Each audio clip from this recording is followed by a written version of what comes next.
तो प्रदेश कांग्रेस कमिटी आह्वान जिला कांग्रेस कमिटी तरफ आज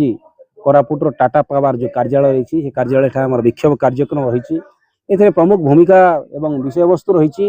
जहाँ गत निर्वाचन में बीजेपी सरकार इस्ताहार रखी 300 यूनिट कि भाव में गरीब को मागणार विद्युत दिज्व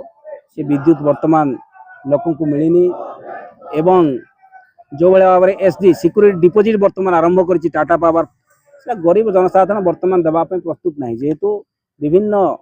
से राजीव ज्योति कथा कहतु विभिन्न विजु ज्योति कथा कहतु विभिन्न स्कीम माध्यम लोक मागणार कि भाव में विद्युत दिज्व तार योजना कराई टाटा पावर जितेबले ओडिशा रे विद्युत उपभोक्ता मानकर सेवा जोगाइबा सुजोग पाई सरकार साथ अनुबंधित करी समय ठारू तार जुलुम आरंभ करी प्रत्येक दिन टाटा पावर अधिकारी सूर्य ठारू बलिकी जेहेतु स्वयं चालित संस्था भाव में से रही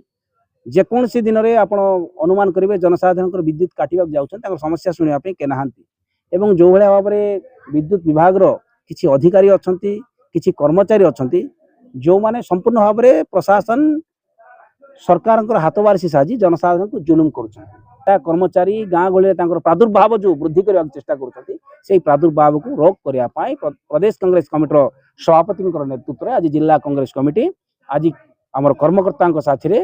आज चेतावनी दौचु